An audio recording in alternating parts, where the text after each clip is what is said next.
Okay, great. I'd like to declare that the board is in 6:18. open session at 6:18 PM. Okay, superintendent's report. So starting on a positive note, I think having Veterans Day in school was really wonderful. I think even though we're in the middle of a pandemic and there were challenges, I think students learned a lot more being in school. I think the Veterans Day celebrations were really incredible. If you watched WFSB, you got to see the Vogel Wetmore Reverse Parade, and you got to see our veterans driving by and being honored, which was great. THS and TMS did a virtual wall of honor for their own staff veterans who are veterans, and then family veterans relationships. It was very touching, very moving. They did a beautiful job. All content areas at the schools integrated lessons on Veterans Day. For example, at the high school, they were looking at a History Channel details of Veterans Day and then talking about the different resources, pulling that together to talk about military service. World language talked about countries involved in wars, how you resolve, conflict, even math discussions about Alan Turing and his work in probability, cryptography, and computer science, and how his work saved lives in World War II. So a lot of connections across the board, and I think that was very meaningful. Students really understood, even at the elementary level, branches of service, which I really didn't think that we had explored before, and the difference between Memorial Day and Veterans Day, which is very valuable learning. And then at all the elementary schools, they wrote letters and sent them to our veterans, which I think was wonderful. Video tributes, and at Southwest, they called it and encapsulated it in profiles and service. So I think that was a good way to do that. It was very, very touching tributes, and very, very meaningful. So I think that was nice to have that time, and that learning. So I think it was very worthwhile. Contact tracing has been absorbing all of our time in the last few weeks, and just want to give a shout out to the site administrators and their confidential teams, including their nurses in that. They have worked tirelessly to do this contact tracing, to keep all of this information confidential, which we are required to do, and my central office team who has been working on this as well. So lots of things that we are addressing, and Torrington Area Health, I can't say enough about those folks and how they are surviving this. They're just inundated. It's just a crazy, crazy time, and everyone is doing their very, very best. And I will be talking about planned breaks a little bit later in my presentation, just due to the situation that we're finding ourselves in. But as I said before, great job on Veterans Day. That really has been the highlight of the last few weeks. So really good. ROTC as well, which always does us proud. I'm going to pass it over to Sue. Sure. Okay, I'm not gonna copy these here. Sorry. Allie has Yep, one to put Allie on has the it. screen. Yeah, I just.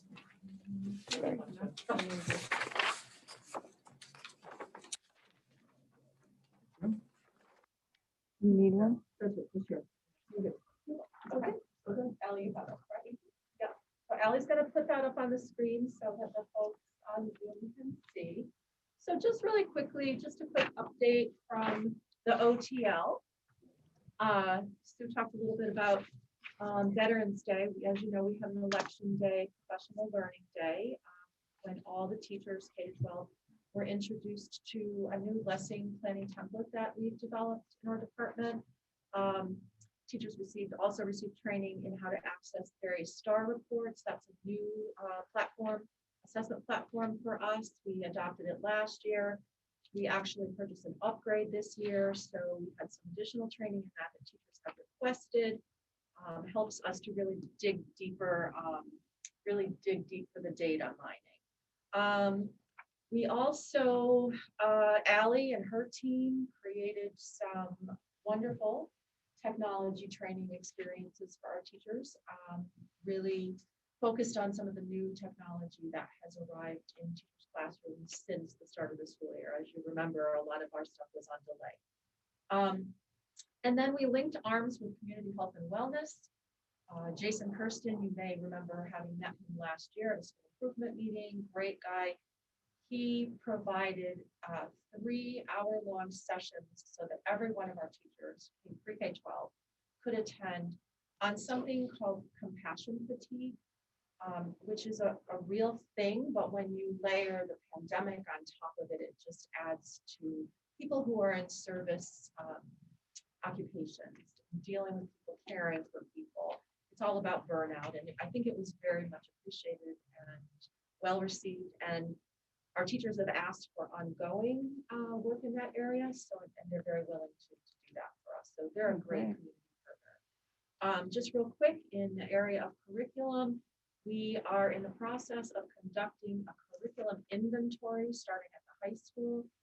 We have hundreds of courses on the books at the high school, and we just want to get a handle on what they are and really what curricula exists, what core resources are being used, and that kind of thing. So that's in process. You heard me mention last month, Performance Matters, or perhaps this came up at the SIC meeting. We have adopted Performance Matters. It's a data management and analytics tool. We have formed a team of administrators and teachers and IT people who meet with the folks from Performance Matters almost weekly at this point. We're building the system right now. Should be up and running by January. We'll be able to train our folks during the month of January and on PD Day in February. It's really going to give us so much more information about our learners, what they are doing well, what their areas of opportunity are, what we can do better to meet the needs of all our kids. So we're very excited about that. There's also a feature that platform provides, which allows teachers to create common formative and summative assessments and store on the platform. And that's something that we've been working at for quite some time. So it's just going to help us streamline. And then Allie is going to speak to the technology. We've always got exciting news to share from IT. Yes, we do. Technology has been extremely evolving in Torrington in the past few months. So some of our teachers, it makes it really difficult for them at times to see, especially for the students at home, are they engaged in the lesson? Can they really tell if they're not distracted otherwise? So we are implementing a feature called Securely Classroom. And what that does is within Google Classroom, it gives the teacher the ability to put assignments on on the students' Chromebooks. They can see if they're distracted otherwise, open tabs or games or things like that. They are able to have a private chat conversation with the students. So if the student can raise their hand, if they have a question, the student's able to do so privately without having the whole class read about it. It gives the teacher a much better way to communicate with our remote learners. And that is something we have piloted at the middle school and at the high school, and we'll be pushing it out district-wide over the coming weeks. Then we're working on creating a new 5-year. We just finished our last 5-year E-rate plan.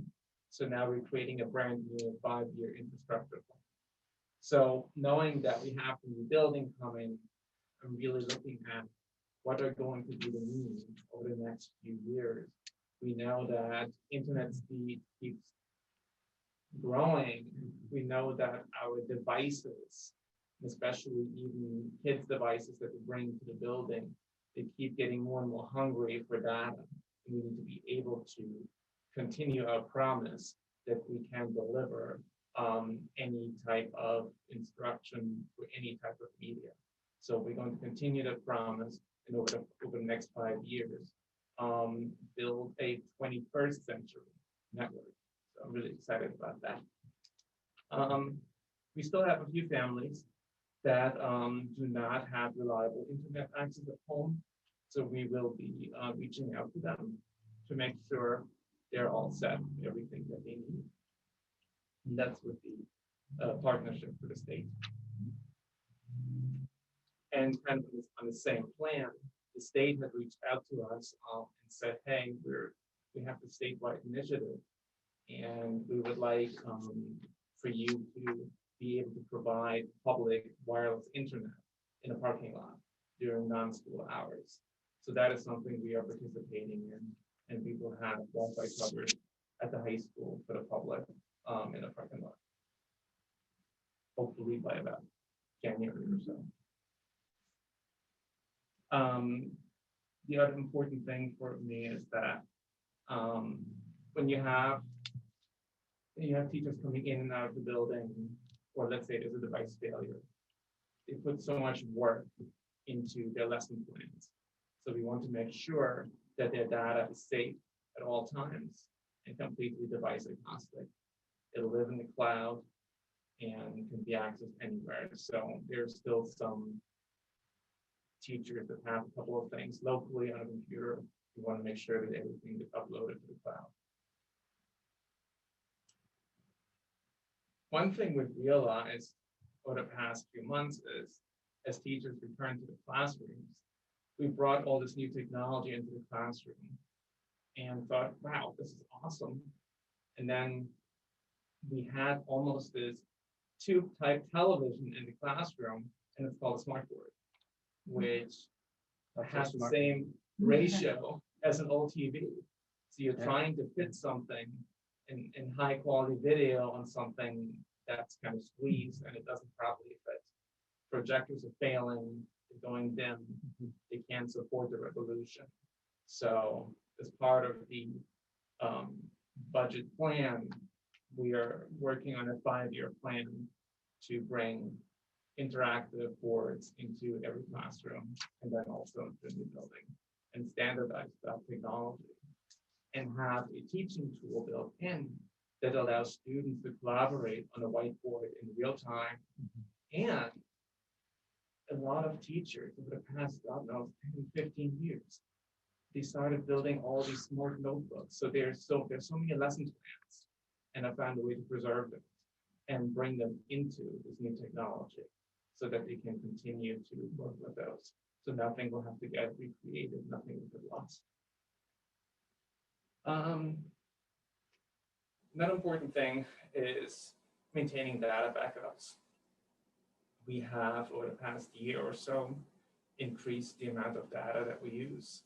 And we want to make sure we have that efficiently backed up in multiple places. So we're creating a brand new strategy in how to back up data and then also be able to have that data go in another building if it has to be, due to some sort of emergency. So we'll be able to really function from anywhere. And then we have a brand new system. So right now, if there's a new staff member, HR, for example, sends us an email. We have to create 5 or 6 different accounts. Same thing happens for a student. Then that person moves to another building, you have to change distribution lists. Then the person might get off-boarded, or the student might leave the district. It's a lot of maintenance work for the team. So I'm building a way to completely automate that and make it extremely efficient, especially when it comes to offboarding. So that will prevent any sort of unauthorized access. So we have lots of little things working on, and it's all really all exciting. We haven't told Allie this yet. I just thought of it, but she's probably not. She's gonna kill us. But we were bragging about her to our friends at the State Department of Ed today, and now they want to tap into her and ask her to do stuff for them. No. Just to do a presentation. She's ours. Which will, no, not to take her away, but just to do Oh, a okay. presentation and really to showcase Torrington. So I think that's a good thing. Okay. Yeah. Thank you, Ally, very much. But I feel like I was remiss. We've had so many meetings since Election Day, and Sue just reminded me. Thank you for sharing. I just have to thank this town, the committee, the PAC committee, the building committee, because this is the first formal board meeting we've had after the election. And we've had time to say this at different meetings, but just want to formally acknowledge everybody who put time and effort, the board members, and energy into passing the referendum. So thank you, thank you, thank you to everybody. It was a community effort to win by 2/3 of the majority. That's just absolutely phenomenal. So thank you. Laura. Oh, hold on. Does anyone have any questions on any of the items that were just covered? I have a question Oh, about go ahead, John. about the PD. You said it was well received, the compassion fatigue unit. Do we survey it all, or is that just a feeling you got from the people who talked to you? Well, no, I did get feedback. I didn't formally survey people, but I received many, many emails and phone calls and, outreach from teachers who participated saying, oh, that was wonderful. They told their principals how much they appreciated it and actually asked if we could continue that work throughout the course of the year should our circumstances continue. Elementary, middle, high? Yes, in fact, honestly, most of that feedback came from the high school. Okay. Yeah.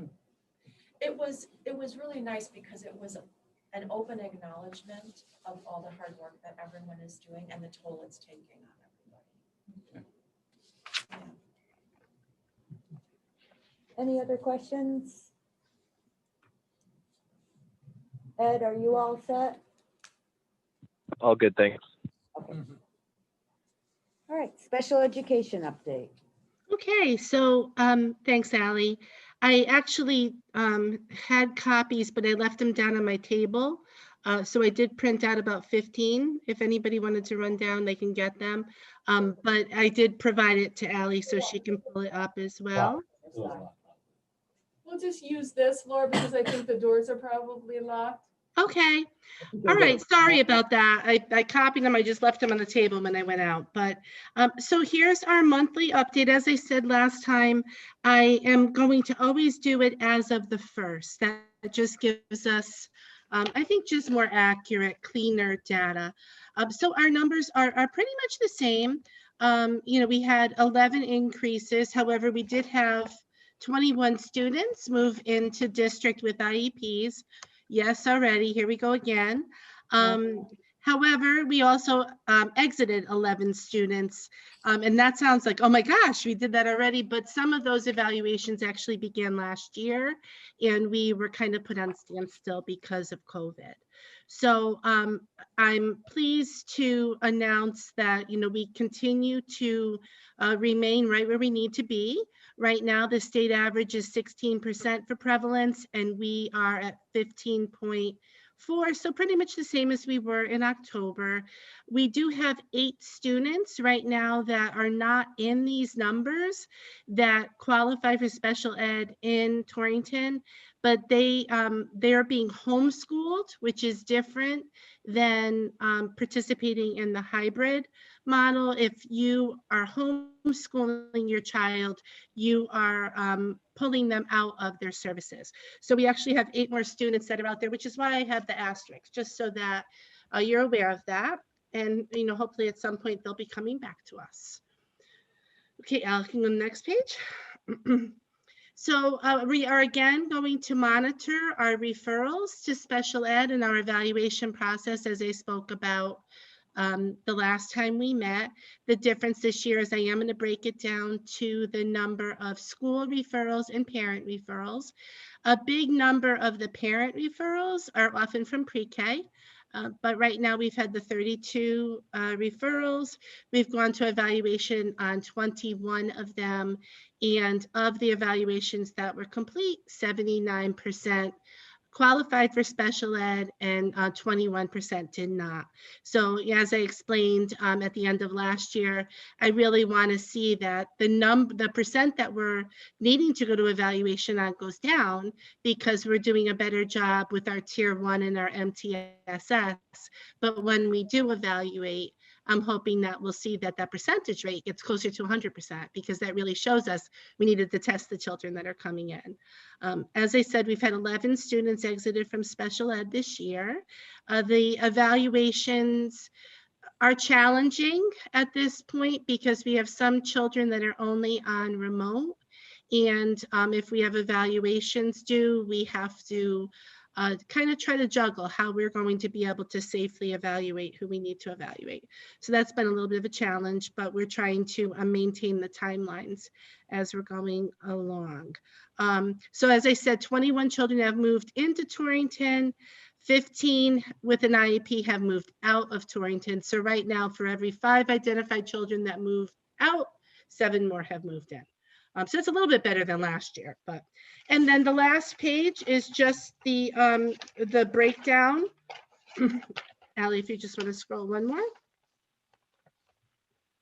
And this is just our breakdown, you know, as I always do with the coming and going, the movements between outplacements and back to district. So that's pretty much it for this month. Does anyone have any questions? Anyone on the screen? Nikki, go ahead. I just wanted to ask if you could email that document out. Sure. Yes, absolutely. I'll take care of that tomorrow, Nick. Thank you. Yeah, we get, Laura, if you can send that to Marissa, then she can get it to all the board members. Oh, sure. Okay, thank you. Thank you. And I think that Laura's reports are very, very helpful, very comprehensive. So we'll be having reports from Sue and from Laura after the superintendent's report. And I want to thank Sue. She makes the PD look really easy, but I know that's a particular task to pull that all together. And to work with all the teams to make that work, and to coordinate with Laura on that as well. And I think they were very, very meaningful. So thank you. Biggest problems, for everything. Always. Laura, I had a question just on that total number of referrals. Sure. We have it broken out by parent referral or teacher referral.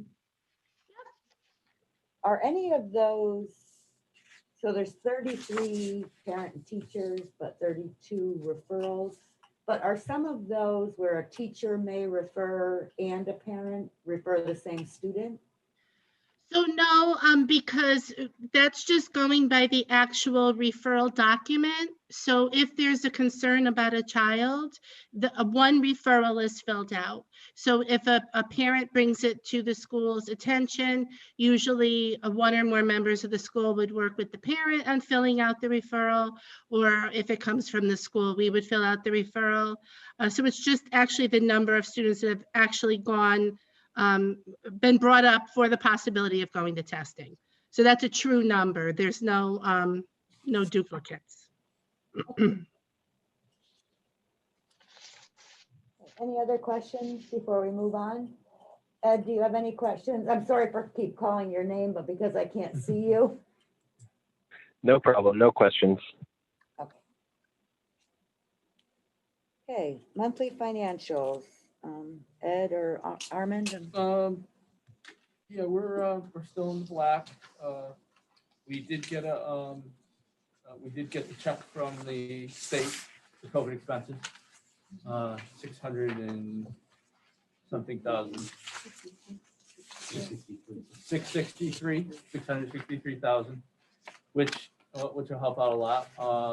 Even though our numbers are going up in special ed, our costs are lower than we anticipated, which is good. So we're in good shape right now, financially. Okay, any questions? No questions? Okay.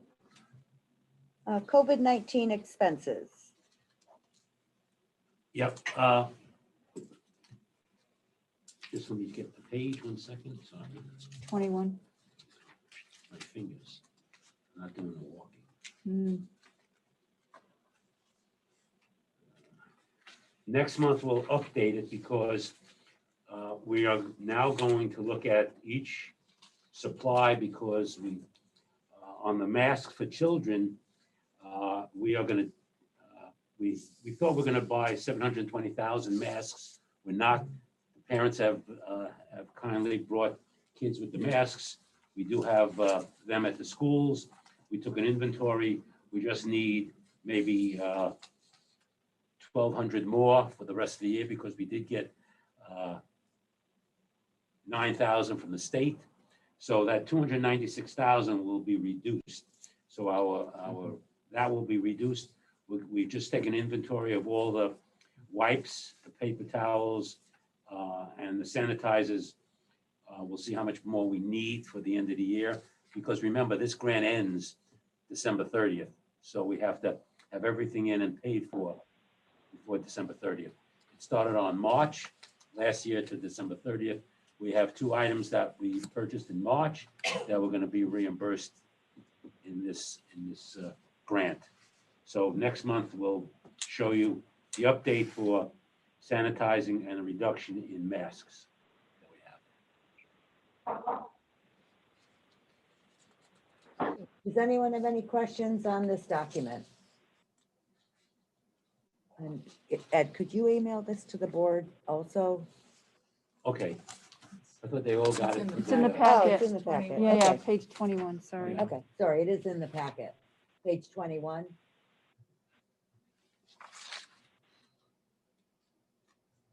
Within the PDF is page 118. 118 of the PDF. Okay.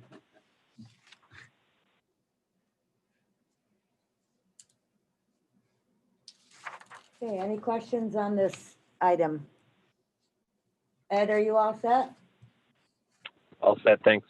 Okay, Also, just to let you know, we did take the tents down because we had them until November, so they are down. Those were just rented monthly. Correct. They were implemented in November, after election day. okay, COVID-19 issues. Okay, do you want to bring that up, Alan? So when we started out at the beginning of the year, I talked a little bit to Torrington Area Health. Now I talk with them daily, several times a day, for various incidents. It's really escalated. Many of you received the alert, I believe it was last Friday, stating that Torrington was in a red zone. There were concerns, health issues, what have you. And obviously there's a spillover into the schools, which have had some ramifications and impacts. Board members received the notifications that I sent out, just keeping you abreast of what's going on at each one of the schools and the things that we've had to do. We make no decisions without contacting Torrington Area Health. And so we're just trying to give you a recap. Can you go on, Alan, to the next one? Just to give you an idea of where we're at. You know, some folks are saying, why do you do a whole school closure versus just the isolation of one classroom?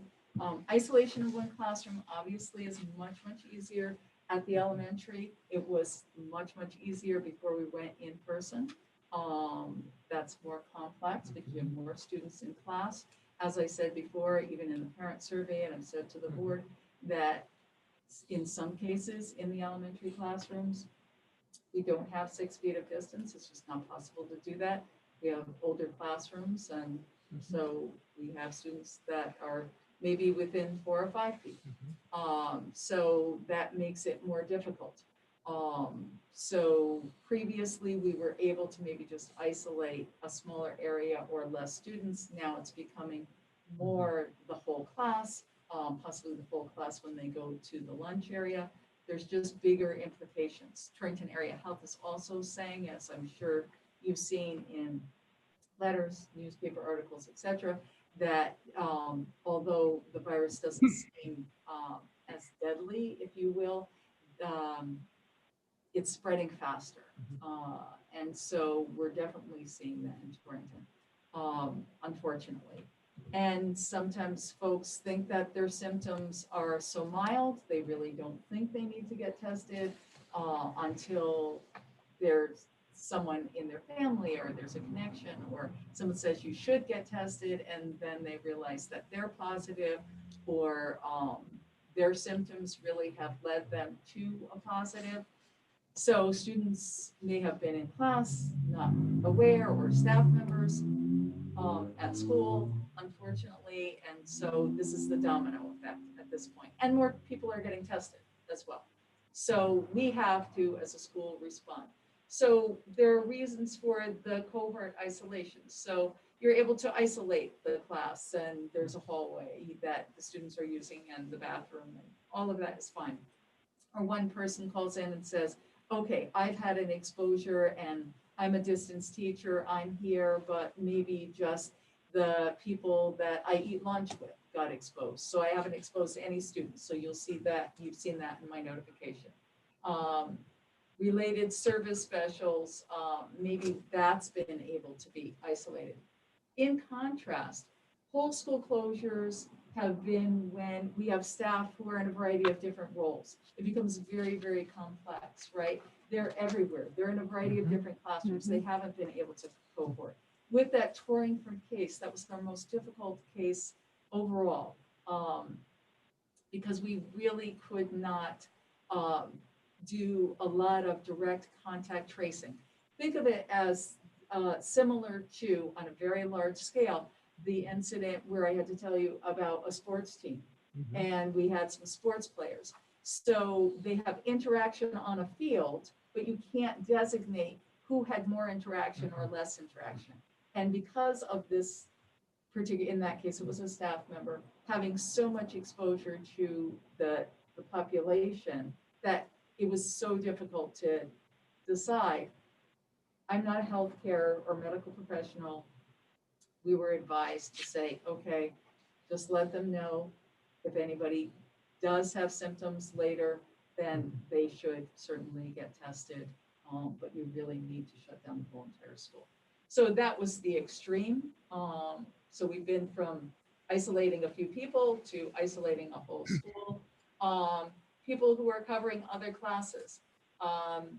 Siblings or family members across multiple schools, because then they're still going home and then they're sharing those germs, right?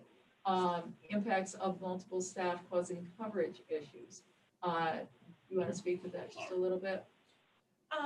Well, just something further to what Sue just said, when we're having, because we have staff who are impacted and are needing to quarantine for whether it's their own exposure or they're in direct contact or they're positive or their child is, right, so they're out, they're absent. We are having to kind of piece together coverage in the buildings, which is creating more of a web of teachers moving throughout the building throughout the day. So this is recent, though, right, what Susan's describing, because we're getting to that point where we have to have staff covering for each other. So you're getting stretched so thin. And we're not the only district that's going through this. I'm sure that you've seen that, heard about that as well. Some people have already had to close schools because they just don't have enough staff. But we pieced this together, we've stretched it on a shoestring to make this work. And obviously the last one, the K-3, they're little kids. It's very hard to keep them separate. Of course, they want to be together. They can in 1 second be doing this because they do the distancing, but then they end up being closer. And it's harder for the staff as well at those levels. Go ahead, Emily.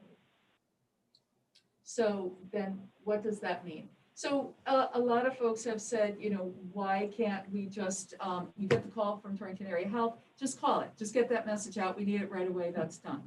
It's a massive process that takes numerous amount of hours and takes us very often into the evening. Unfortunately, we try and work as quickly as possible. But just to give people an idea, the contact tracing, we have to identify within 6 feet, not within 6 feet, who was that, looking at seating charts, contacting Torrington Area Health, back and forth. We're back and forth in terms, sometimes we're calling them, sometimes they're calling us. The Walgreens CVS information doesn't get to them as quickly as if they're doing the testing at Charlotte Hungerford or a local health agency. So we're trying to help each other. Just the number of questions, date of test, date of results, symptom onset, symptoms, contact. Where was the test taken? What type of test? The last day in school. Those are just the basic ones that we start out with. Sometimes that takes numerous phone calls. Sometimes it takes numerous phone calls from a translator because we also have those issues. So all of that takes time. people don't always get back to you right away. Someone else in the house may be sick, so they're caring for someone who is ill, or they're ill themselves, so they're not picking up that phone right away. So there's a lot of things going on. Bus company, we've got to contact. You know, is there a change in schedule? Is there an impact? Food service, making sure that we have food service for and meals for all of us. We're really a logistics, part of a logistics company to get. Right now, yeah, and so Yeah. everybody's got their role, but it's just crazy. Translation, calling families if necessary. And then for those of us and administration and confidential employees at the site, calling all the contacts, sending all the letters. We want to make sure that we're notifying those who are direct contacts first, because we don't want to send out that information. We really do believe, out of respect for them, that's where the contact needs to occur. Originally, when Torrington Area Health was only dealing with a handful of cases, they were calling all the contacts. I have to tell you, when I was talking with Leslie Polito today, she said, and it was just in the morning, she had already gotten 142 calls. 140 something. We have 142 in here, so I have that on my brain. But in the 140s, that's unbelievable. That was how she started her day. So crazy. So sending letters to school, to community, trying to send as many as possible so that everybody's aware. Completing state reporting, which is an absolute each and every time there's an incident. And then making sure that we follow back up with Torrington Area Health. It's just an enormous task. You know, I tell people I never wanted to go into medicine. I don't want to be an epidemiologist when I grow up. I don't want to do any of this. But here we are, right? This is our reality, and we're trying to be as responsible as we possibly can. Go ahead, Ellie. So what's the impact? So staff absences due to just direct contact. That's the 142 that I was talking about. Students out due to direct contact. These are close contacts. 424 at this point. Staff absences for other reasons, childcare closures, just having to be home for their own children, travel bans. And so this is 38 at a minimum. We didn't even get to finish that number for today. Additional 42 staff have been approved for COVID ADA accommodations. So we want to make sure that we can honor our staff and give them the accommodations that they need. But it's just a lot of information and addressing things. And it's had a significant impact. Laura, are you still on? You want to talk a little bit about special ed? Sure. So we have really been finding that over the past couple weeks, it is becoming harder and harder to figure out how to meet the needs of our IEP children because of the absences.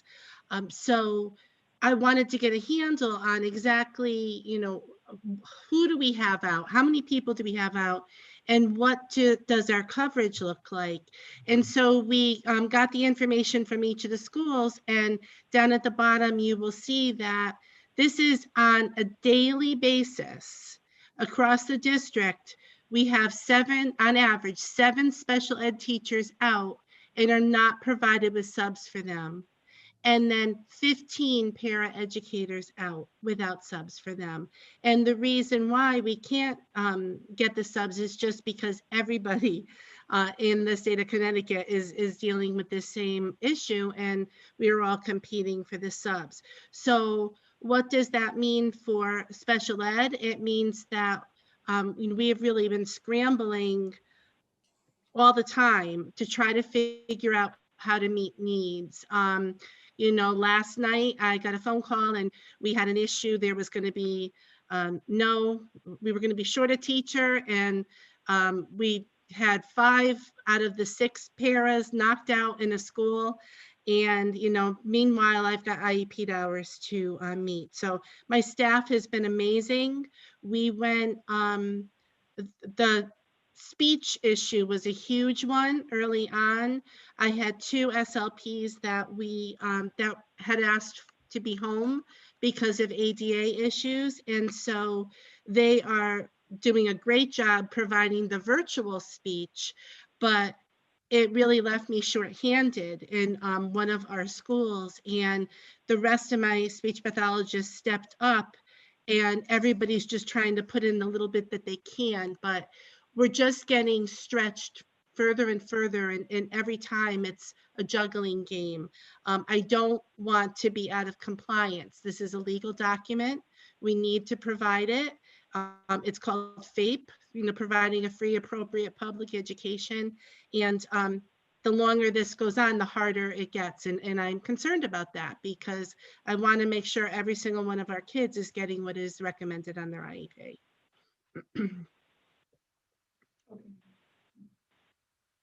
Okay, so why do we go ahead and move, and why am I suggesting that we take a break from where we're at? These are the following reasons. I've already mentioned that the virus is so widespread that contact tracing is humorous. It's caused repeated school closures, so it's caused interruptions to the instruction, which has been very, very difficult. It's been disruptive to families when, and similar to the caller at the very beginning, they're finding out the night before and then they're having to rally, which I think is very difficult. And now we're not just seeing one case at a school where it's impacting a classroom or it's impacting the whole school. Now we're seeing several cases at schools. And so we can't even keep up with the whole contact tracing process in a given day. So we really feel like families do need more predictability, similar to what was said earlier. And illnesses among staff are increasing, as similar to what Laura just said, in terms of the difficulties of making sure that we're providing services. We have people to instruct our students each and every day. We want to make sure everybody's safe in terms of the physicality, the operations, as well as the health and safety of our students and staff. Okay, Ellie. And then just the current in-person experience is not being provided as it was intended. What's happening is, in-person folks are really having to provide coverage in other classrooms. So they're leaving that class when they're done, going to another class, to do it, to help. We don't have enough subs. You've got the teachers teaching distant, which is great, but then you still have some students that are in person. So then you've got to get a sub for that class while you're having the teacher teach distance. It's crazy. And sometimes the subs that we are able to, our own staff who are helping with sub coverage are not, it's not their area of expertise. We've actually had people go across buildings to try to help out, just to have somebody in the room to supervise while somebody's Right. zoomed in. Right, so what we're finding now is the distance is actually proving more consistent because students know that they're getting a distant lesson. So they don't have to think, okay, so today I'm going from in-person to distance, or I'm not sure what's happening. So it is, I know I'm going to be distant. I know I got to log on. This is the time period.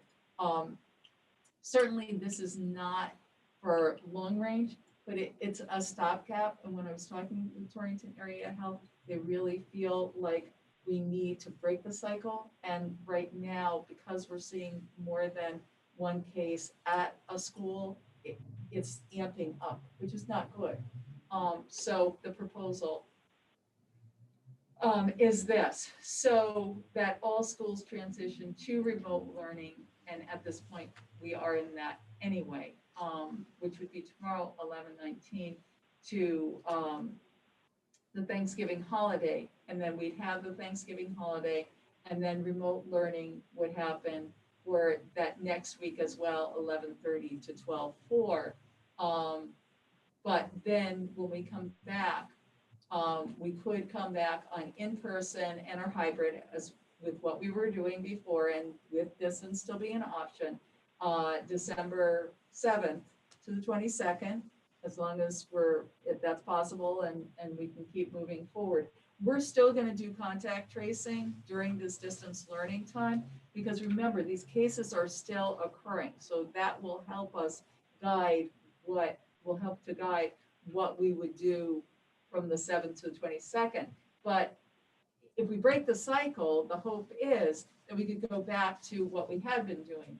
And then schools would be closed from December 23rd to January 4th for the winter break, as we had already scheduled. And then remote learning for everyone would occur that week after, so that you have that catch up just in case people travel or they need, they need to quarantine or what have you. And then students would return to in-person and hybrid learning on the 11th. Some districts are saying, forget it, we're just going to be out until Martin Luther King Jr. Day and do distance learning. Other people are still saying we're going to stay in and we'll just keep going out as needed. Those are the extremes. We feel like this is a happy medium and goes along with what Torrington Area Health had shared as recommendations. And it helps also. us to preserve some in person, right? During that month of December, we would still be able to hopefully eke out 2.5 weeks of the kids back Right. in school. That would be the goal. Armin. Has the Torrington Area Health District, have they been giving us information like, is the spread really happening in the community? As, because I know where I work, we've had cases, but a lot of what has been going on is community spread. It's not in schools because everybody's wearing masks. There's, you know, at least the best that you can is to be distance, and you have shields. You have, I mean, you know, the cleaning that goes on and things like that. So is that the same thing that you're hearing from the Torrington Area Health District? So I think that's what was happening. Yes, community spread, sports, but now it's also amping up. So you're starting to see it in workplaces. So Okay. what's happening is parents are becoming ill, and so then our students are becoming Becoming ill. Exactly. Okay. And then they aren't able to come to school, or they don't know, and they then come they're to coming school to anyway. school, right? Yeah. And then that's what's difficult. Yeah, we had a couple cases like that. They got it from the parents and then they came to school. Some of them had symptoms and they still came to school. So, not good. Sue, go ahead. Looking at the time frame proposal, Sue, with the way COVID is incubating, I guess, so to speak, for lack of a better term, coming back from the 7th through winter break, do we run the risk of more exposure after the Thanksgiving holiday during that time frame, right before Christmas break hits? It seems like coming back in at that point might also be running the risk of more exposure. And I'm not saying that I'm an advocate of the distance learning. I think we're kind of all on the same page, but it just seems that the way it's spreading right now, as rampant as it is, coming back for that 2-week period may do more harm than good. I don't know if the Torrington Area Health District provided any input on that. Yeah, so obviously it is surging, Sue, you're right, and they are concerned. So they said, best laid plans, sure, you can say that, but they're gonna have to really see what this trend is. And that's why I'm saying during the time that we would do distance learning, we would still be contact tracing. So very similar, I was talking to Kelly Galullo today about her trend numbers, and they've been out because they had that exposure. And the difficulty there is she would have had to close down anyway because she would have had 5 other cases. So it is exactly what you're saying. So when I talked to Torrington Area Health today, they were saying that what you really need to do is you need to break the cycle, and then we'll see, then we'll evaluate it. But I think that at least we could let parents know that from the 19th to, I can't remember, till the 7th. Then 7th, yeah. Right, we would say that we would go to the distance learning. And obviously, if we feel that that trend is really just amping up, then we would have to extend that period longer. I mean, So- it's our hope that we don't, but we don't know. So we would reevaluate again before the 7th, Sure. before making a decision to return to in-person then, is Yes. what you're saying. Okay. Absolutely. Yeah. And the difficulty with this situation is it's fluid and we have to keep Mhm. responding. And so some people are saying we're in a surge now. It might be that again in February. Sue was on a call today where they were saying up till like April. We were Remember told that one? 4 months, yeah, just get ready, we're in for this for the next 4 months. By spring break, we might be getting some relief. And who said this or what? It was an advanced meeting with all the regional. And all the regionals? Yeah. Really? And where's that information coming from? I'm just curious if they give you a Well, a source. they get a lot of their information directly from the state, so Okay. they're meeting with the state and the Department Rest of Health, Alliance. State Department of Health? Yep. I'm just curious where the Yeah. information. Yes. Yeah.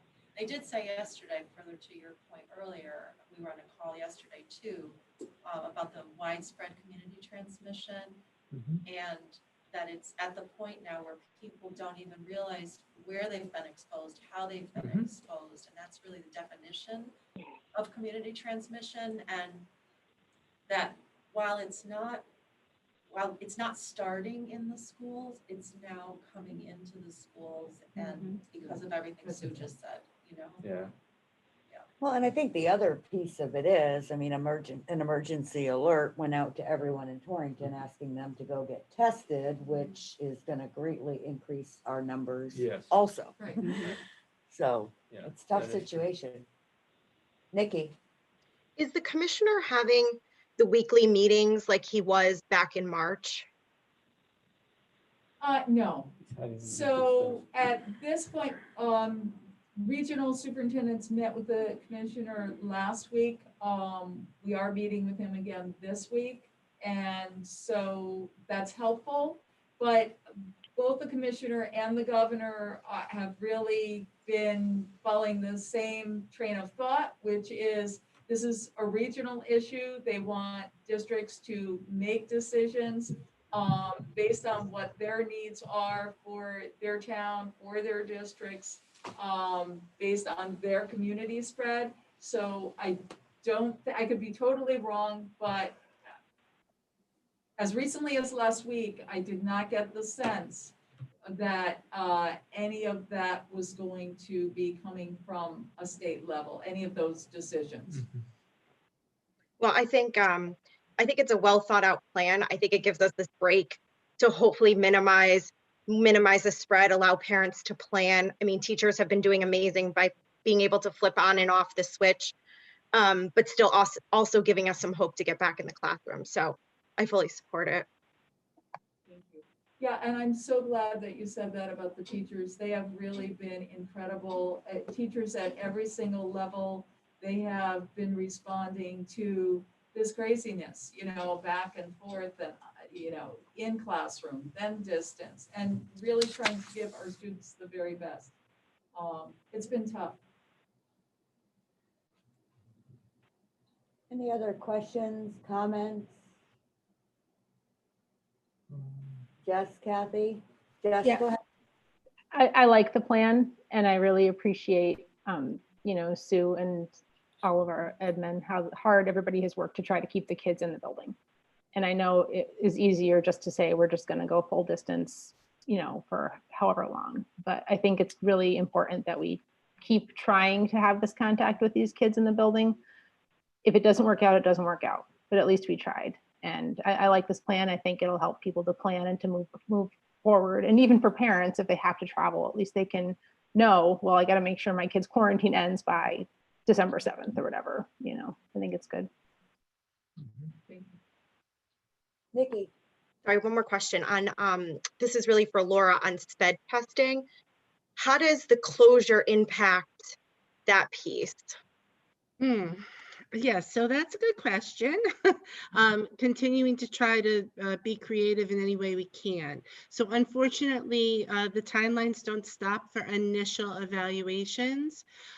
For triennial evaluations, we have a little bit more leeway there. We can do what's called a program review or a file review instead if the parent is agreeable, and then do further testing upon returning to school. The initial eval, that's the hard part.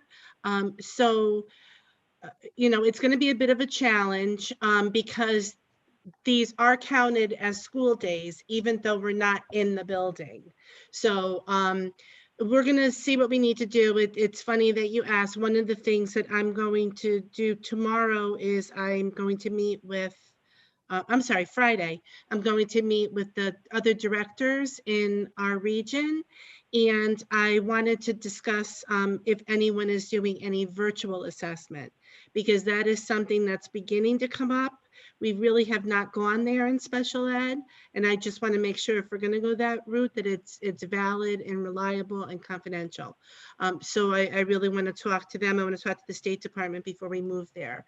If we need to, we may see if we can do some one-on-one testing in a particular area, whether it's at, Midgeon or at one of the schools if we're able to. But we really are trying to not do that, to really give this spread. So, whatever we can get done. Luckily, some of those days are not school days because they're holidays, so they don't count in the 45 days. So, hopefully we don't have a ton of initial referrals right now that we are currently testing. So hopefully we'll make it work. It's just going to be a little bit of a juggle, but that's what we've been doing since the start. So we'll make it work. Kathy. So could you send us a copy of that presentation? I would just like to be able to have those dates and the data that you shared with us. Yes, oh, absolutely. Okay, thank you. John. I appreciate the way this plan adheres to the spirit of what the board, and I think the community wants, the kids to be as much school as they can.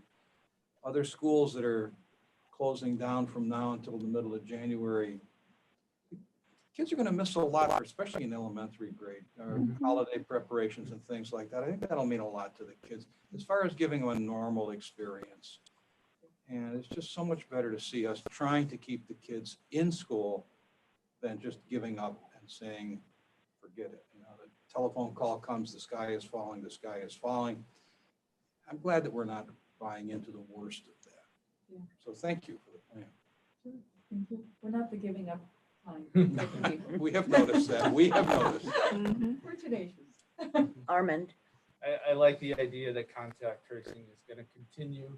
And I think it's important for the public to understand that there's, this really was a community spread that ended up getting into the schools.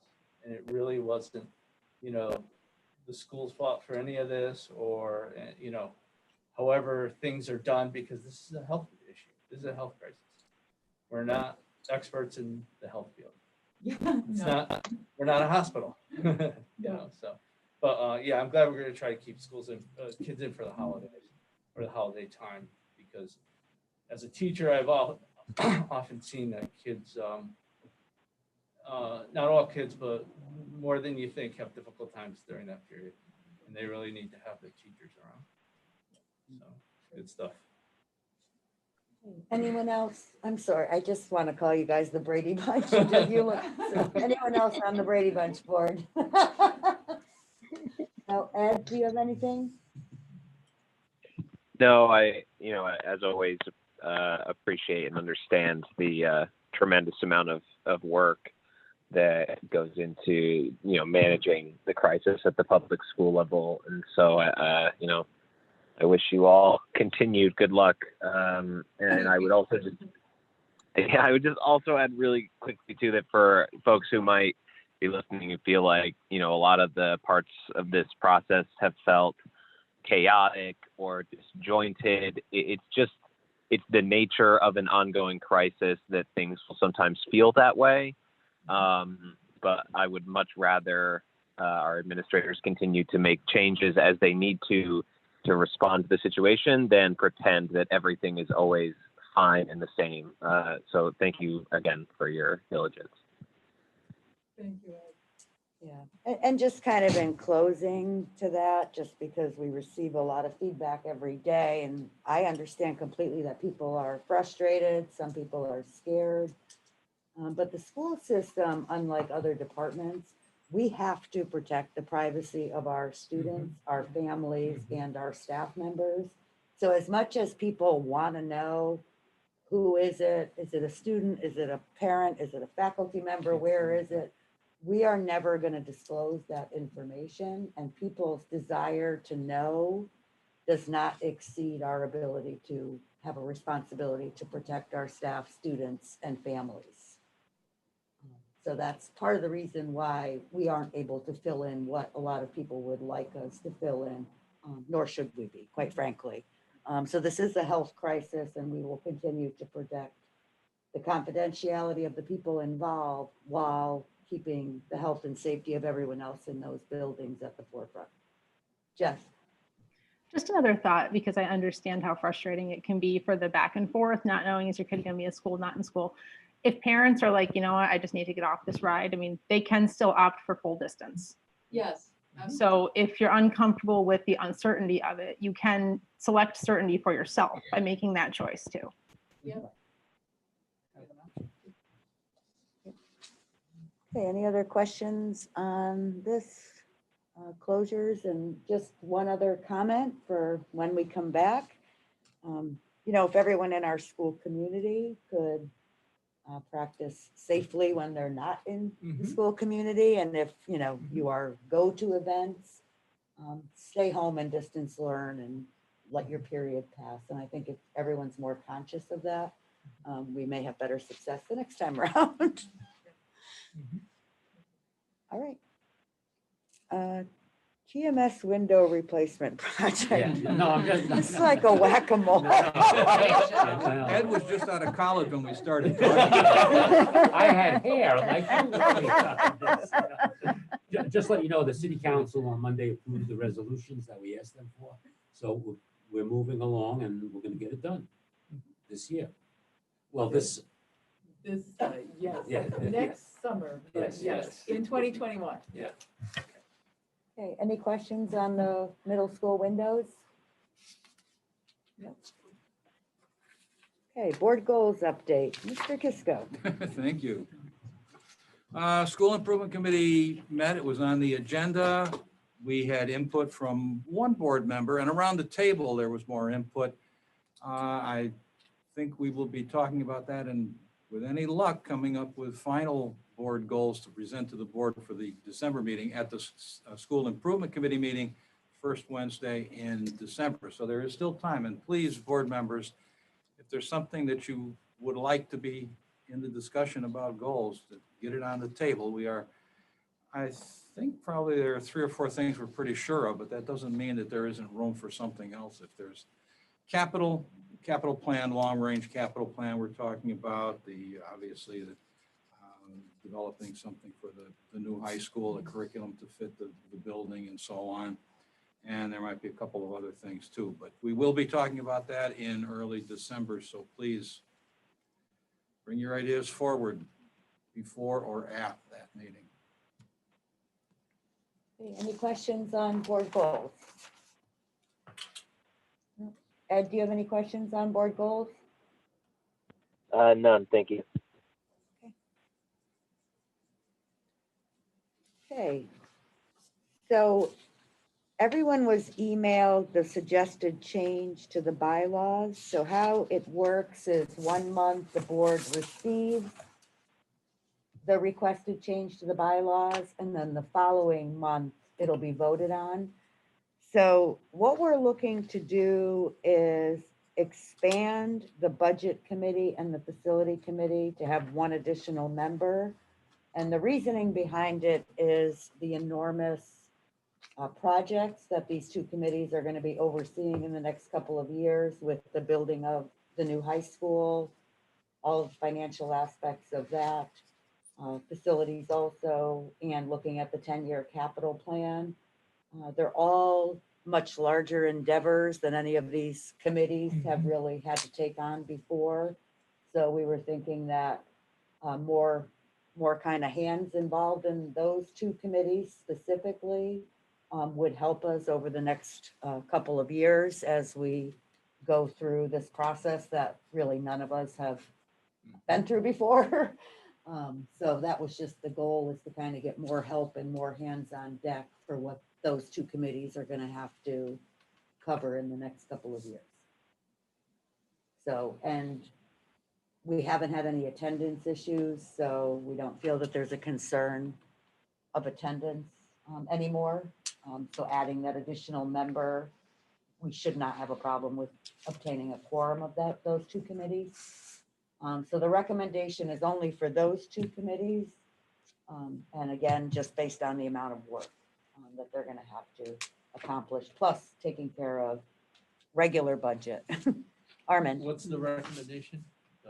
For 3 board members and an alternate. 3 board To add members. one member to Just each to add a member committee. to each. So the Okay. chair, 3 And board 3. So members, it's not. and so an it's- alternate. Okay. So 3 and an alternate? Yeah. Not just a. The chair, the 3 chair. and alternate. Oh, chair 3 and alternate. Yep. Okay. So you Okay, end up and- with 4 standing members and 1 alternate. And then would the quorum change, or Yes. it would have to change, or could we still have the quorum have it 2? The quorum would be 3. I know 3. that, but 3 with, including your alternate. all right, okay. Just want to throw that out there. That's all. Any questions on that? We're not voting on this tonight, so people can think about it. We'll vote on it at the December meeting. No questions? Ed, do you have any questions? No questions, thank you.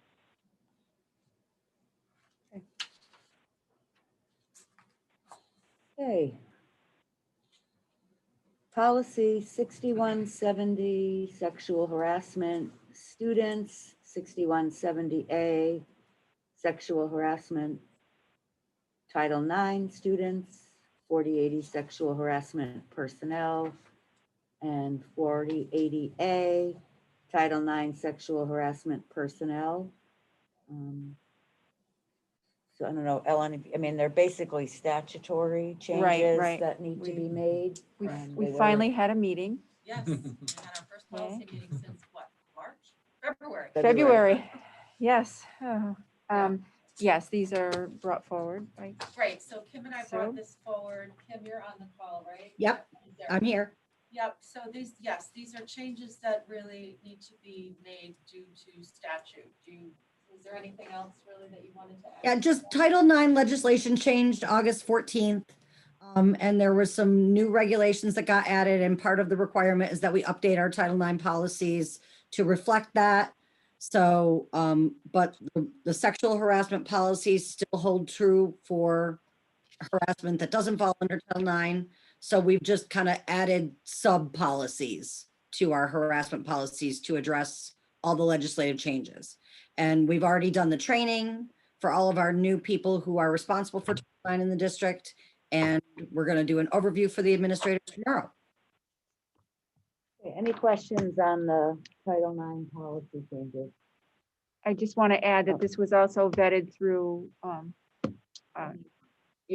for council, so that we are all Shipman and Goodman. shipment. Oh, sorry, but yes, but our Title IX, Melinda.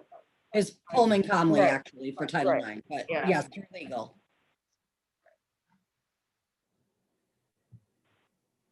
Okay, any questions? All right. Washington DC trip survey results. Okay, Ally has it there, and then there's some hard copies here. Whoever needs.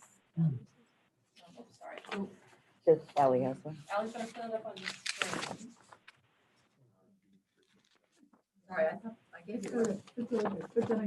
Oh, keep giving them away. Mhm. Okay.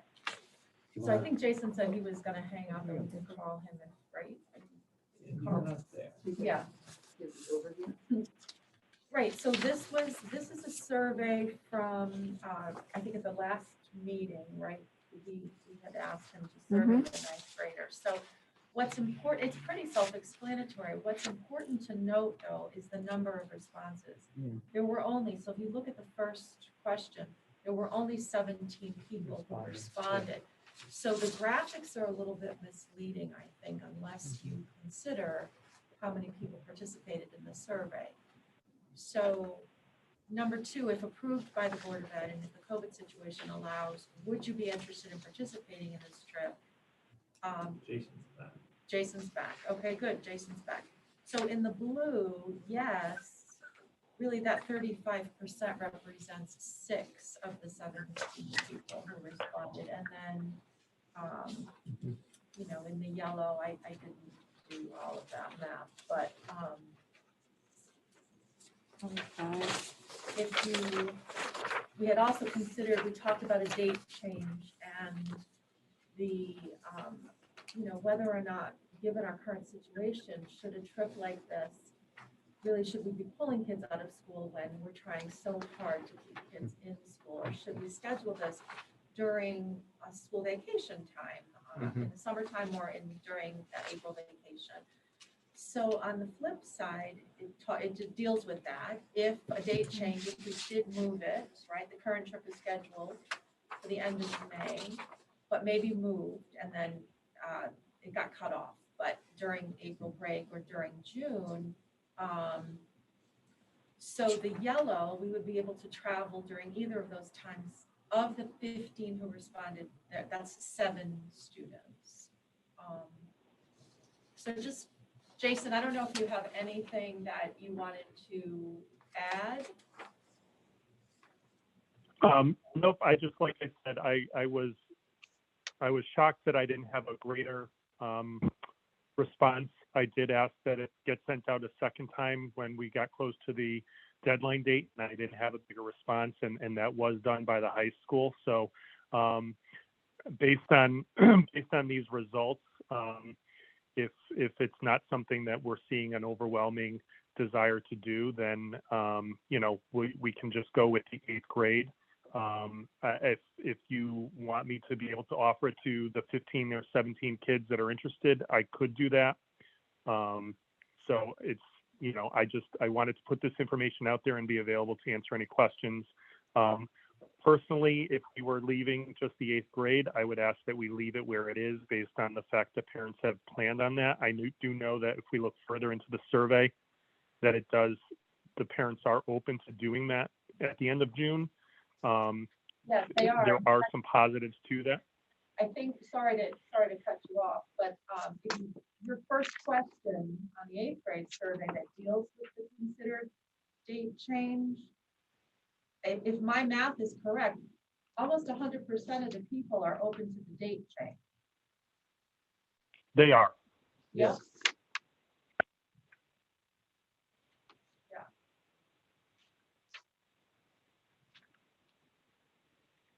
So that would push out the end date. It would give parents a little bit more time to travel. It does impede on any travel plans that I may have had, but for the good of the students for that week,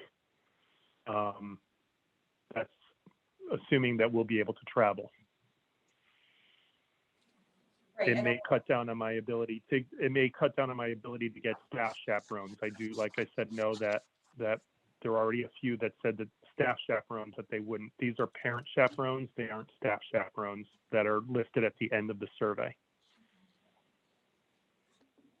So was there 51 kids total going all along? Because there's 51 responses for current 8th graders? It was the current 8th grade, there's 70 total registered. So we've gotten 51 responses out of the 70 registered. So not everybody who's registered has participated. Not everybody responded.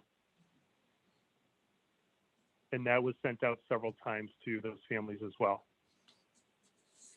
We're doing a lot of surveying of our families right now.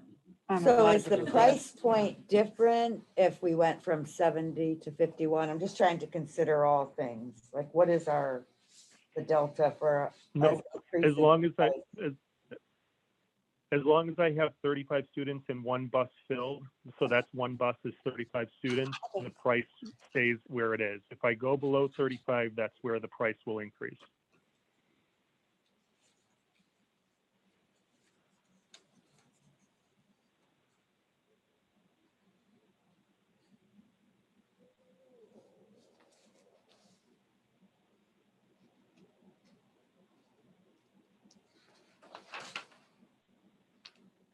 I'm sorry, did you chaperone the staff?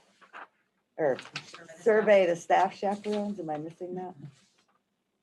Well, no, because I haven't been able to, I was asked to hold off asking about who could chaperone as a staff until we figured out some of this other stuff first. There were some questions that were being thrown around or being tossed around that I needed to respond to. So I have not been able to, aside from the normal staff that I take with me that are kind of my permanent chaperones, I always get other volunteer chaperones from the staff, and I have been able to ask who would be able to do that. I do know that Mike Fritsch, who is my right-hand man and second person in command on the trip, said that if it were to take place the first week we were out of school, that he would not be available due to personal travel plans already.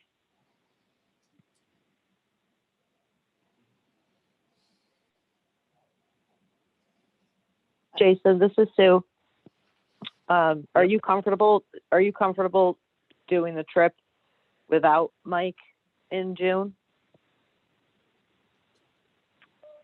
I mean, I could do it. Is it going to be the same? No. Am I going to be as calm as I usually am? Probably not. He's usually my calming effect. But can I do it? Yes. Will it be as easy? No. I'm surprised that staff has plans because of the snow days and the not final day of school, that soon after school, but that's a whole nother side bit. Well, I know that staff, with everything that we've gone through, that they are, as soon as school is done, they're going, whether it's planned now or not, they've already made that decision for themselves that they need to just go and do something with their family. Yeah.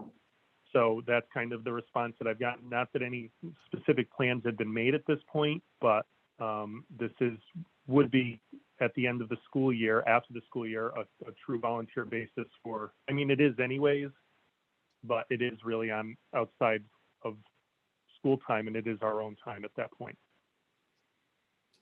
I mean, I'm probably giving up. I mean, my family usually does something that last week in June as well, and I'm willing to give that up if that even happens for this trip to take place. Does the board have any other questions, comments? Jeff? I'm not sure that we really see evidence that there's enough interest to go through all of the rigmarole that you'd have to do to try to move the date, or all of the potential instructional impact that you would have if you pulled kids out of the 9th grade during the school year. I say just leave it as is with the 8th grade at the dates you already planned. So just so I'm understanding, so your concern is not for 8th graders missing school, only the 9th graders? Well, that's always, I mean, it's not up to me to tell the middle school how to plan their classes. If they've been planning this all year and they've done this for years and years, obviously they're planning their curriculum around doing this trip during those specific dates in May. I mean, I don't know that that's optimal, but I didn't think that was what was up for question. It was, are we going to impact other students who weren't already planning on doing this and whose teachers weren't already planning their curriculum around this? Because that's different. I mean, personally, I think it's better to do it all during breaks, but.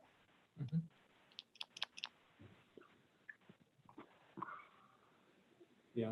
Oh, go ahead, Armin, sorry. Yeah, I agree with Jess. There wasn't a huge population for whatever reason of respondents, so just stick with the 8th graders this year if that's even a possibility. I mean, we'll say right now it is, but we don't know.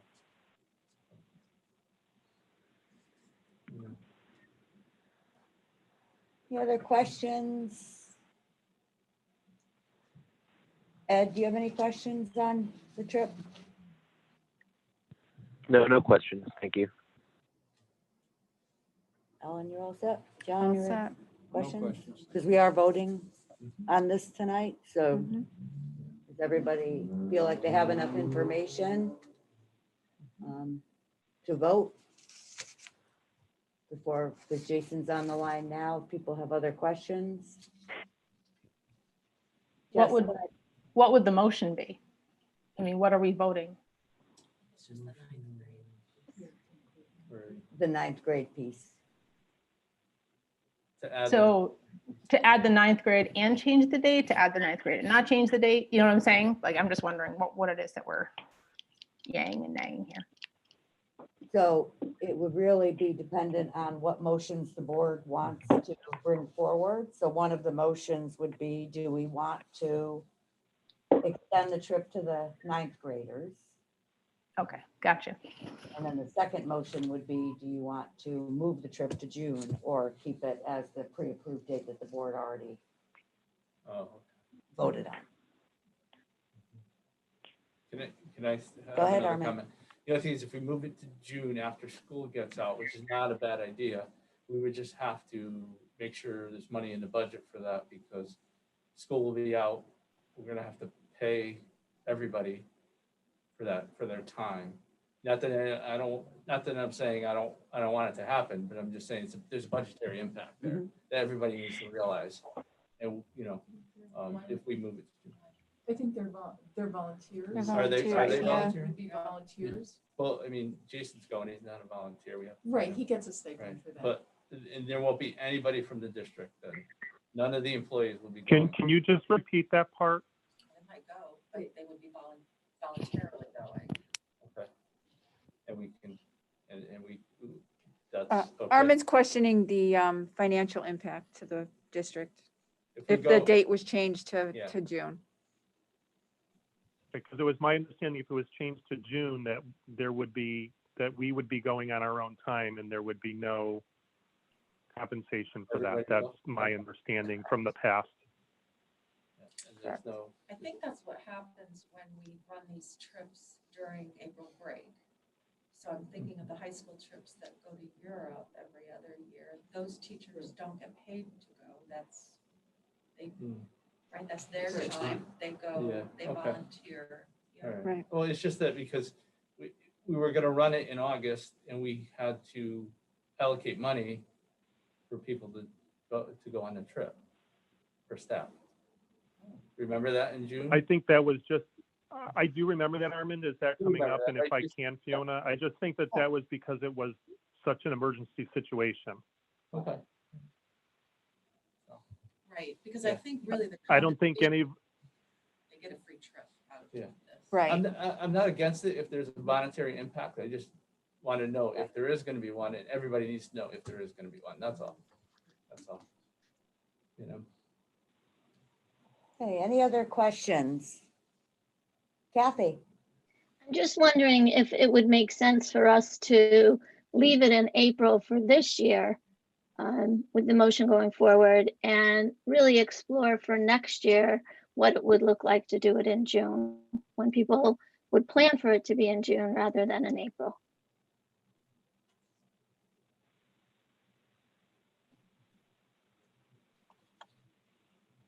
Okay, any other questions, comments before we move on? No? Okay, I just want Jason, to say thank you to the board for, I just want to say thank you to the board for dealing with this during this difficult time. I appreciate it. And I'll be listening to the results come the end of the meeting. So thank you. Thank you. Like election night. All right, new course Right. proposals, applied STEM, tech ed, engineering pathway, first tech challenge, exploring robotics and coding. Those were discussed at school improvement, I Those believe. were discussed at school improvement, that the materials went out in the packet for this meeting. Two courses that fit the pathways, technology, science, blah, blah, blah, path, And they were well received at the school improvement committee meeting for all the right reasons. The plans are there with good people to provide these courses when appropriate. And I think the school improvement committee was basically very supportive of them. Sue, do you have anything to? No, I would agree with everything you said. Does anyone have any questions on either of the new courses? No. Ed? No questions. I'm excited to approve these. Nikki? No, I just had a comment. I was happy to see Sue Ferguson in your presentation, kind of that holistic review of all the curriculum for the high school. I think that's going to help us really when the courses come up to really have that picture. So I'm happy to see that. Thank you. Yeah, we're looking forward to it. Okay, any other questions? Okay, Armand, Budget Committee. Budget committee is very busy and it's gonna get busier. Because guess what? Budget is gonna start, right? Mr. Aram? You get the timeline next month. Yeah, we'll get the timeline for budget next month. We've been discussing obviously monthly financials as usual, COVID expenses, which we reviewed both of those already. Budget timeline was mentioned next month.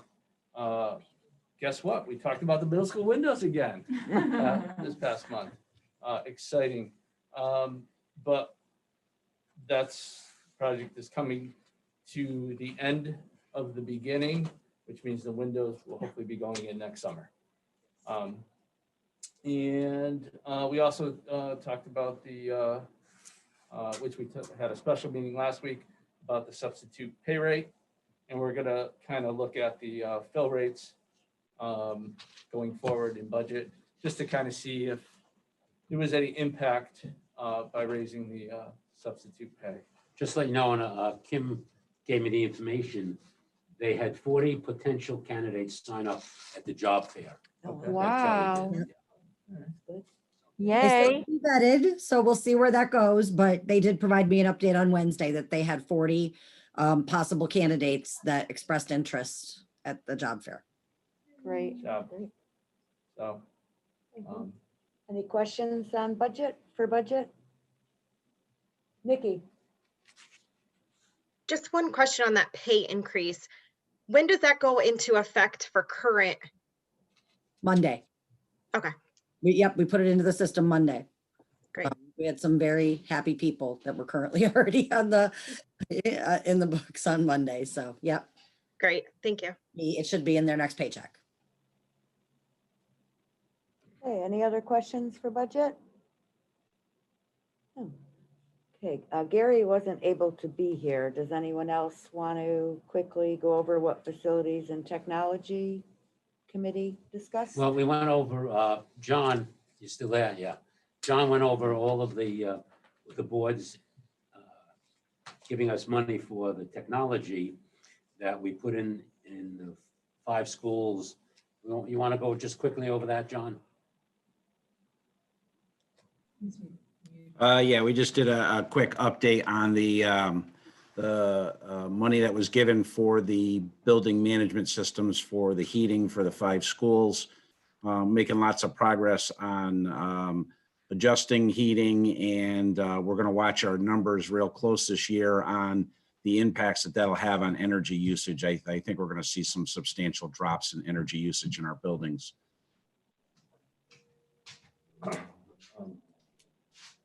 So I can continue with facilities. We also got into a little bit of school security, so we're gonna have a executive session on that, probably, I would imagine through the Facilities and Technology Committee. So we can discuss further. We talked about the security grant update, which is, they've released it, so we're just waiting for details. We also discussed the possibility of a 10-year capital plan. More to come on that. Great, thank you. Any questions for facility members and technology? Okay, school improvement. I realize that the board goals discussion should be enough to get everybody there and all excited, just like a pep rally. But we also have a discussion of distance learning coming up at the next meeting. And I'm hoping that will be a worthwhile discussion because there's an awful lot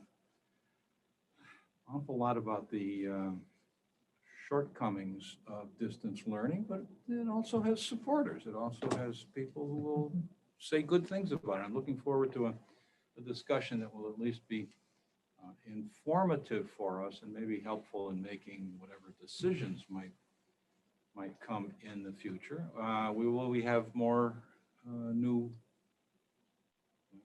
courses being suggested, and eventually we'll get around to social promotion and tag issues too. But we have the goals and the goals and distance learning coming up. So that'll be enough for the, but please show up, be there, don't miss it. John, I have a question. On the distance learning, is it going to be primarily the discussion of the effectiveness of it, or what is going on with it? I mean, what is the goal of the committee? It's not so much the goal of the committee, except that just to find out, just to straighten out our thinking on it, because some people support it, some people don't. I expect people will come loaded for bear on either side. Okay. I hope they do. And I'll be looking forward to the fireworks. And we may need the plexiglass shield. We're probably gonna need them anyway. Asbestos shield. All right, policy. Oh, sorry, just questions? Sorry, I just had one question. Would it be useful, helpful to maybe have some sort of focus group as part of that discussion, whether it's made up of parents or teachers, or just to really kind of foster a dialogue around it?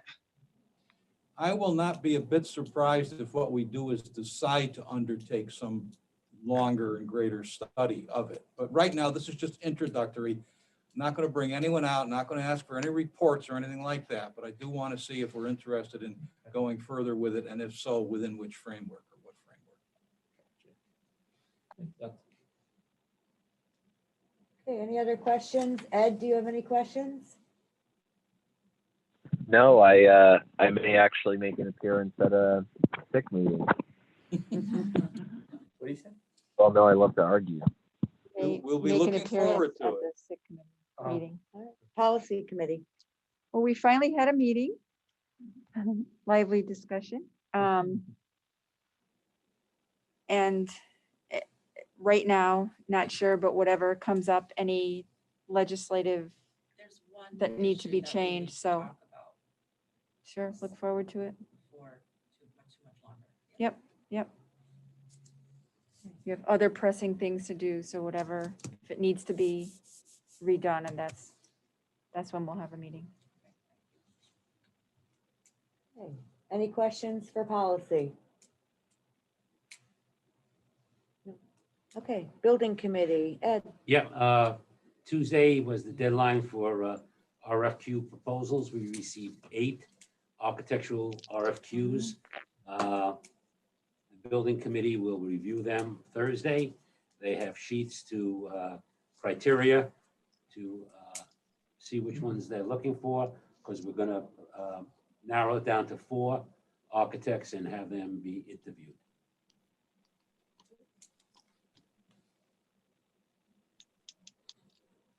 Any questions of building committee? Nikki? I don't know if it's for building committee but more of like, what's the process for the board moving forward now that the referendum was approved? Well, the building committee is in charge of building the school from the educational specifications. So the building committee will be meeting, hiring an architect, construction manager, and an owner's rep. Okay, so right now it's still, everything's still with the building committee and nothing has really moved to the board for discussion or decisions or anything like that? No, because the It's building not. committee is in charge Right. of this project. Until completion. By resolutions of the Board of Education, they gave the building committee the charge to start the work and get everything done. Right.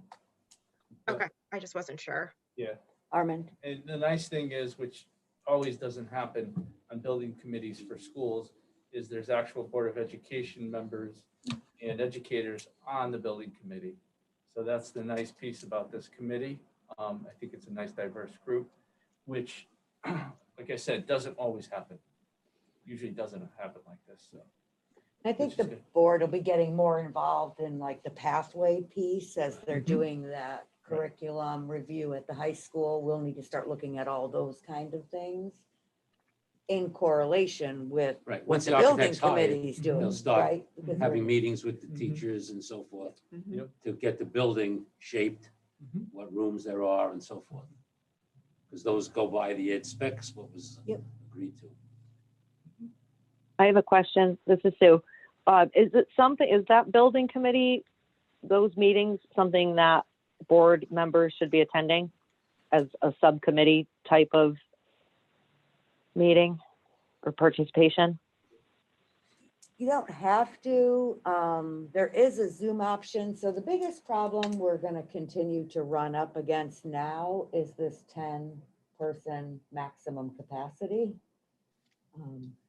And we don't know how long that's going to last, but so that's going to be difficult because the building committee is already more than 10 people. No, it's 10 people. 10 Plus the- people, plus the, exactly, plus the ex plus the officios. ex officios. So Okay. I think it would have to be probably through a Zoom. Through Zoom. Until Mhm. that gets But lifted y- or changed. It's optional at this point, or do you recommend that we all participate, or just let the board members that are part of the building committee handle it from here? So it should be that way because what you don't want to have is a full quorum of the board at the building committee. That's not a Board of Education meeting. Okay, good. Um, Okay, got it. So like we Yep. couldn't be communicating at the building committee meeting because it's not an official board meeting. But I would Right. encourage if people watch it, they could reach out to like Kathy, Gary and Armand, our official building committee members with questions. Okay, Just great. Thank you. Yeah, I was just gonna say, because I haven't gone to any meetings, but I was able to watch the last one. But I don't think the Zoom link was like on the agenda. When you guys post the agendas, can you put or not, maybe not the Zoom link, the Vimeo or whatever, can that be put on the agendas so people can Yeah, we put watch the stream? Oh, Not yet. not yet. Yeah, no, we didn't do that. We'll have to do the Zoom. Do we use, and I don't know, Allison, do we have the same Zoom for every meeting or no? No, the building committee does. The building committee has its own Zoom link, Okay, but as of right now, there is not a Vimeo attached to it. right. But Which would you have? Better have a Zoom or the other one? both, Both, okay. If you can send that to me tomorrow, I'll send it to the board. absolutely. Okay, thanks, sorry. No That's worries. my fault. Yeah, no, that would be good, just because I had to reach out to somebody individually and ask, and that way we could just watch it and not, because I don't feel like I need to participate, but I like to receive the information if I can. So we'll send that out tomorrow. Once Allison sends it to me, I'll send it to all the board members. Sorry. Thank you. Any other questions? Ed, do you have questions? Not right now, thanks. Okay, you guys all set? Mhm. All right. So the first action item we have is the approval of the T-Val plan. And the reason that this was not on as a discussion item, but only an action item, is it's really generated by the state and it's the metrics that we're required to evaluate based on the state. We had a T-Val team for our district who went through for, I think, about a year. They've all been working really hard, even in COVID, teachers, administrators agreeing to what of the state template we were going to use. So it's really just for the board to receive and approve the work that our T-Val team has done in applying what the state requires for the T-Val process. So, and I'm not a teacher. The other teachers might be able to help explain a little better, but Yeah, and that committee is a standing committee, correct? Yep. That operates all year long, and it also covers special professional development. And then the teacher evaluation, which the state kind of changed a little bit this year, more centered around social emotional learning and things like that. So, so yeah, so that's all So of the 93 pages, Yeah. most of it has to be in there. So it's not Yeah. something that the board can Yeah, say, that's- I want to take that paragraph No, out. no, It's right. really Can't just, touch it. we're receiving Can't it touch it. to approve the work that everyone's done. Right, it's kind of like for your information. This is- Right. Yeah. Yeah. Yes. But if anyone who wasn't or isn't a teacher hasn't read that, they should, because it's a very enlightening, it's deadly, but it's enlightening. It was a deadly process. Yeah. I was gonna say the same thing. Right. So with that said, I'd like to entertain a motion to approve the T-Val plan. So moved. I'll second it. Second, any discussion?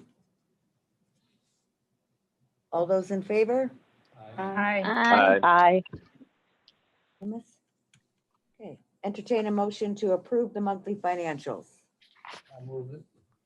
Second. Any discussion? All those in favor? Hi. Aye. Unanimous.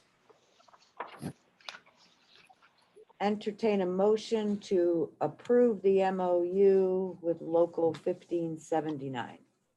So moved. I'll second it. Any discussion? All those in favor? Hi. Aye. Aye. Just a Unanimous? question, Marissa, are you getting who's first and second? Great, thank you. Okay, entertain a, does anyone, I was gonna do the policies in a bundle. Does anyone want to vote on them separately? Or are you okay doing in a bundle? I'm okay with a bundle. Entertain a Bundle. motion to approve policy number 6170, policy 6170A, policy number 4080, and policy number 4080A. So moved. Second. All those in favor? Aye. Aye. Unanimous? Okay. So I'm open to entertaining any motions regarding the Washington DC trip. So does someone want to put forth a motion for the board to consider? I move that the Washington DC trip remains as scheduled during the dates in May and only includes the 8th graders. Does anyone wish to? I'll second. that? Second, Sue, any discussion? No? Oh, go ahead, Nikki. The only thing was I liked Kathy's idea about looking into, possible date changes or whatever it may be for next year. And I don't know if that needs to be part of this discussion or not, but I thought it was good to revisit it. Yeah, no, that would be just for future meetings. Okay. So this one would only be for this specific trip this year. Okay, does anyone wish to second, John? Does someone wish to? Sue, do you Sue. Sue second? did. Sue did. I did. So, Just so the as motion motion. is remain as Yeah. scheduled dates, but not include grade 9. Correct. Okay. And would you mind amending your original motion just to state, provided that COVID travel restrict, that they're allowed to travel? Oh, sure. Yeah, of course. Just to make sure, because if there Yeah. is a COVID Right. Mhm. Yeah. reason Right. why they can't travel, that it would be. Okay, so provided travel is allowed. That's good. Okay. Yes. So moved. Okay, and are you willing to second that, Sue? I am. Okay, okay, any other discussion?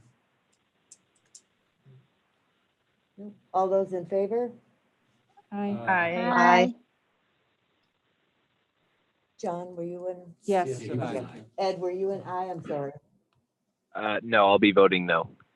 voting no. Okay, so everyone is in favor, Ed is opposed. So the motion carries.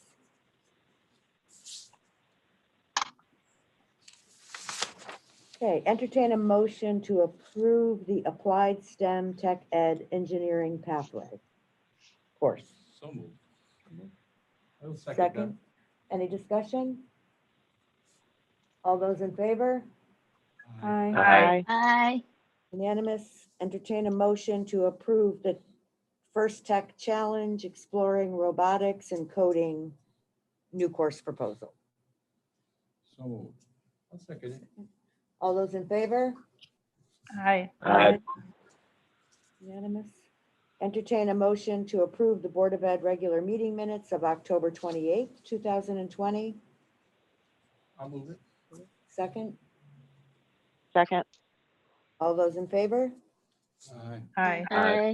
Unanimous. Entertain a motion to approve the Board of Ed special meeting minutes, November 13th, 2020. I'll move. Will you second? I'll second. Okay, Sue moves, Armin seconds. All those in favor? Aye. Aye. Unanimous. Entertain a motion to receive the committee meeting minutes. I'll move it. Second, Second. all those in favor? Aye. Aye. Entertain a motion to receive, to approve the consent agenda. Is it a approval or a receipt of it? Receive. I always was We confused don't about. approve it, No, right? Don't we approved. We have just to approve receive the it? We consent approve it? agenda. Okay. Yeah. What's that? We received the minutes, but we have to approve Approve the the consent consent agenda. agenda. So moved. Entertain a motion- So moved, I'll second, second. second, Armand. All those in favor? Who was first, Jess? Jess. Aye. Thank you. All those in Aye. favor? Aye. Aye. Aye. Comments to the good of the order. We'll start with Kathy, the top left. Okay, thanks. Why do I always end up in this position? Top left. Like Hollywood Squares. I know, I want to be in the middle or something for a change. You're in the top right on my screen, if it helps. I feel so much better. Thank you. No, I'm just, I want to thank Sue and all of the administration for taking such a great approach to looking at in-person versus distance learning. And I think you came up with an amazing plan. I think it gives families a focus, and it also gives us an opportunity to tweak it as necessary. So I think that's great. And like you said, Fiona, I think as a community, we all need to take responsibility for staying healthy and to making the right choices, staying away from large gatherings, especially as the holidays are coming up, and really just trying to stay safe. So thank you for working so hard on that, and happy Thanksgiving, everybody. Stay safe. Thanks. Nikki. Just the same as what Kathy said. I know I said it before, but teachers, staff, administration, what you guys do to have the kids not affected by so much that is going on. I just am so grateful for that. So thank you all very much. And the referendum, it's very exciting. And Fiona, I know you put your heart and soul into that project. So thank you very much for that. Yeah. Just thanks to Sue and our team, and hang in there, guys. I know this is crazy. And just as a point of note, something I've become aware of lately, I don't know if people realize this, but you can have COVID and only have congestion or a runny nose and nothing else. So just putting that out there, because most people, adults and kids, don't think anything of that. And by the time they figure out what it is, it can cause a big problem. Well said. Sue.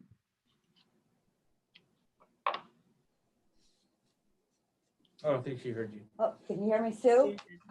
She's muted. You're muted. Oh, I'm on mute. Sorry. I'll just echo what the lady said. Sue and Sue, it's just remarkable, the effort and the long hours you've had to put in dealing with this contact tracing and everything that you've explained and outlined to us. It's been a huge effort, and thank you for that. And great meeting tonight, a lot accomplished, and I'm very thankful to be part of this group. I appreciate all that you do. Happy Thanksgiving, everyone. Thank you. Armand. Yeah, thank you to everybody from top on down. I know what it's like on the front lines in the buildings.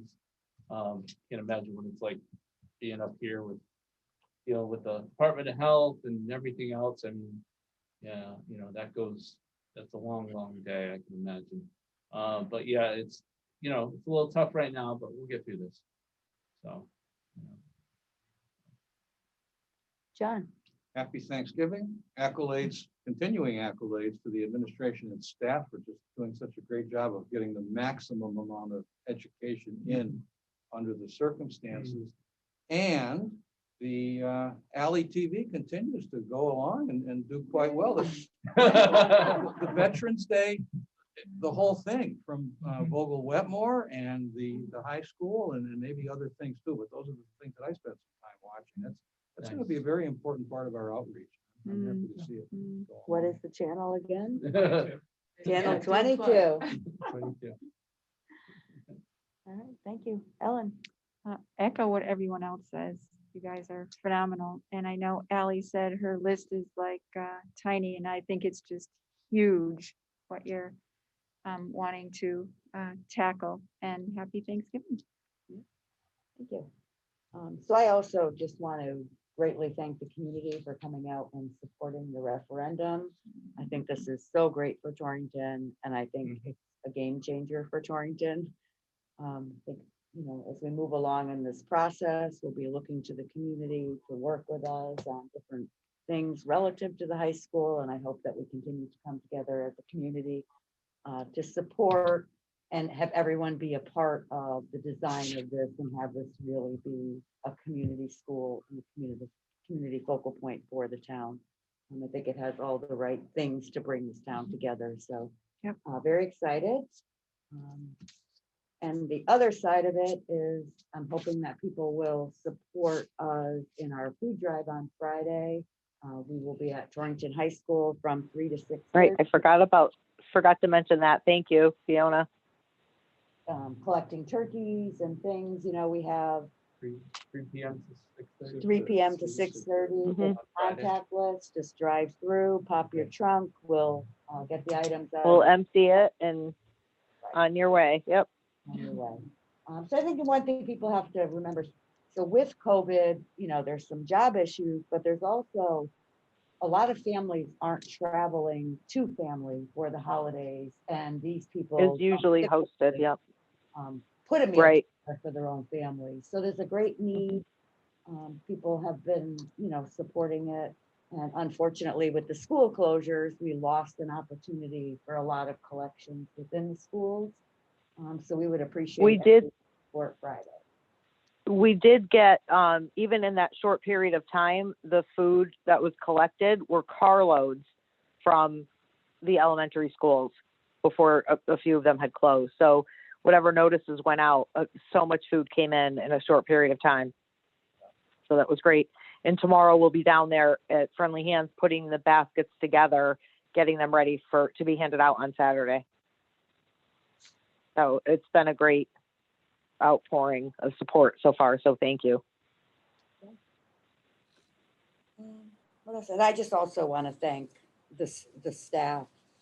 I mean, everybody, the custodians, the nurses, the secretaries, paras, teachers, administrators, special ed people, food services, bus drivers. I mean, this has been like nothing anyone has ever seen before. And, you know, looking at other districts, I don't want to compare, but we're not having a lot of the issues that a lot of the other board chairs are having. We're not having those issues. So we're very fortunate that our people aren't complaining all the time and just kind of taking the situation, figuring out how to fix it and reacting and working together, even though, you know, we have a lot of staff that are scared for their families, scared, and they're still putting it up and doing what needs to be done every day. And I am extremely grateful, as I know the whole board is, and our families, for what everyone is enduring, and the